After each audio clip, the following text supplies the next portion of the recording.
মুআজ্জাজ হাজিরিন, নবী করিম সাল্লাল্লাহু আলাইহি ওয়াসাল্লাম তিনি আমাদেরকে আরো শিক্ষা দিয়েছেন। তিনি বলেছেন, লাইসাল মুমিনুল্লাযী ইয়াশবাউ জারুহু ওয়া জাইউন ইলা জামবিহি। বান্দার হক কিভাবে নষ্ট করা হয়? আল্লাহর হাবিব বলছেন, যদি বান্দার হক যদি নষ্ট করা হয়, তার ইবাদত, তার বন্দেগী, তার নামাজ রোজা, তার দান সদকা কোনো কিছু আল্লাহর দরবারে কাজে আসবে না।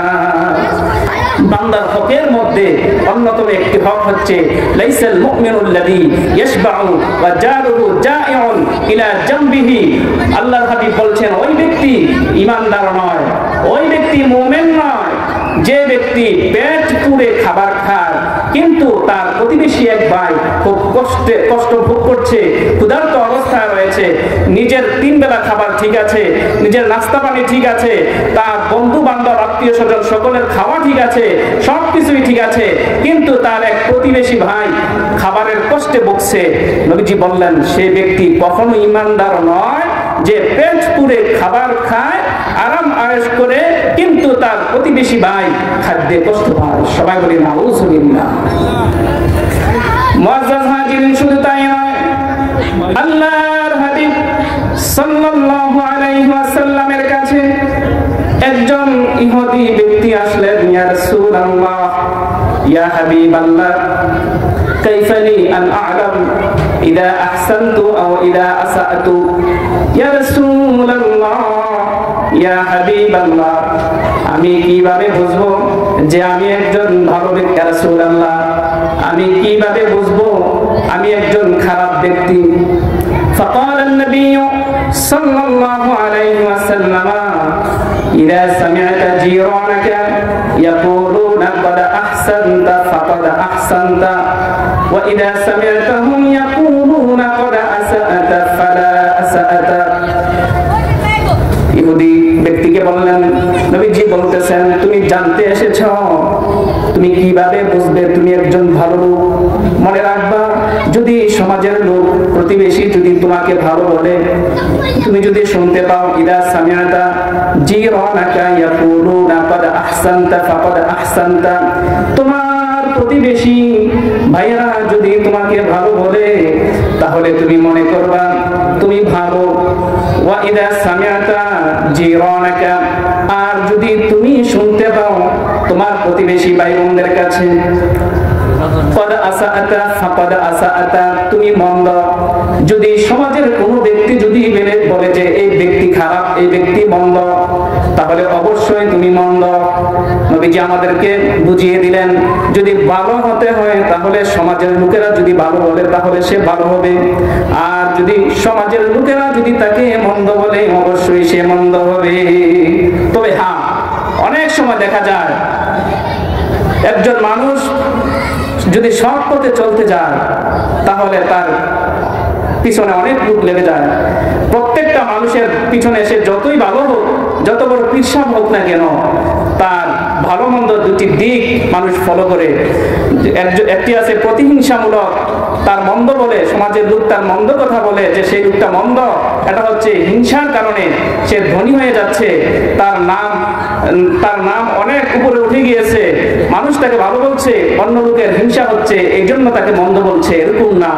সত্যিকার অর্থেই যদি একজন ব্যক্তিকে যদি সমাজের লোকেরা ভালো বলে অবশ্যই সে ভালো, আর যদি সেই ব্যক্তিকে যদি কোনো ব্যক্তি সমাজের লোকেরা যদি মন্দ বলে অবশ্যই সে ব্যক্তি মন্দ।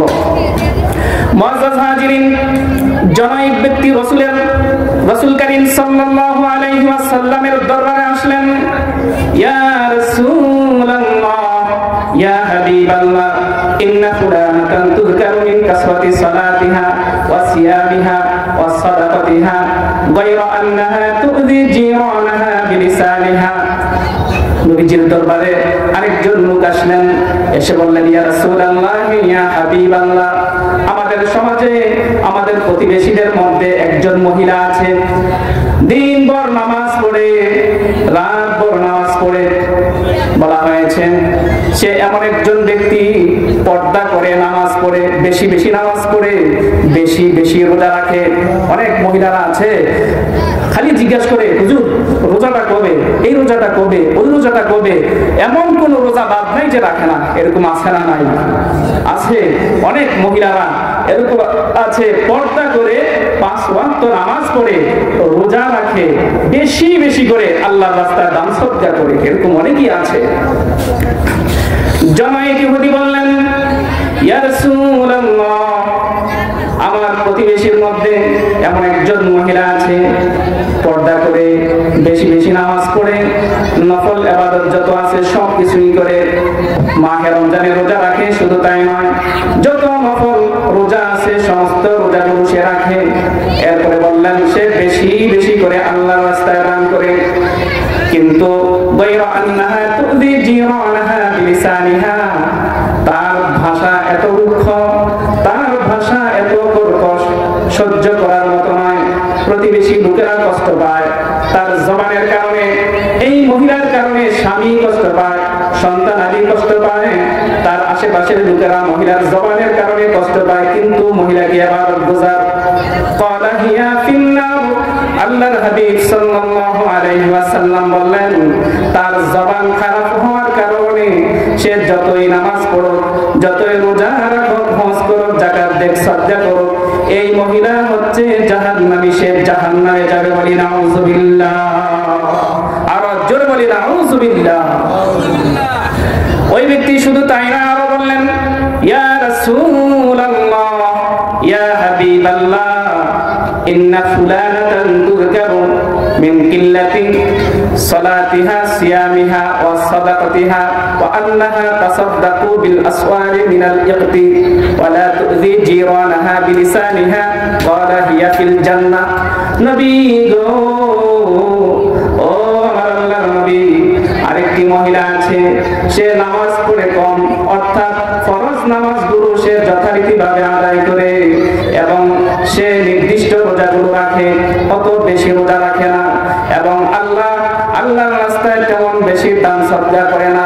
ওয়া আন্নাহা তাসাদ্দাকু বিল আসওয়ারি ওয়া আন্নাহা তাসাদ্দাকু বিল আসওয়ারি মিনাল ইকতি, বলা হয়েছে পনিরের চাকার ন্যায় স্বল্প পরিমাণে তিনি আল্লাহর রাস্তায় সদকা করেন, কিন্তু তার তেমন কোনো আমল নাই।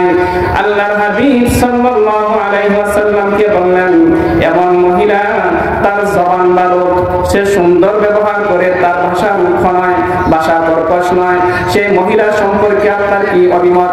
আল্লাহর হাবিব সাল্লাল্লাহু আলাইহি ওয়াসাল্লাম বললেন, ক্বালা হিয়া ফিল জান্নাহ, এই মহিলা চলে যাবে জান্নাতে। বলি সুবহানাল্লাহ। মুআজ্জাজ হাজিরিন, যদি ইবাদত করতে হয়, ওয়াবুদুল্লাহ, তোমরা আল্লাহ তাআলার ইবাদত করো, কিন্তু একজন আবেদ, একজন বান্দা যদি ইবাদত করতে হয়, আল্লাহর দরবারে যদি তার বন্দেগী যদি কবুল করতে হয়, মঞ্জুর করতে হয়, অবশ্যই যারা প্রতিবেশী আছে সেই প্রতিবেশী লোকদের সাথে সৎ আচরণ করতে হবে, অন্যথায় তার অবস্থা খুবই খারাপ হবে।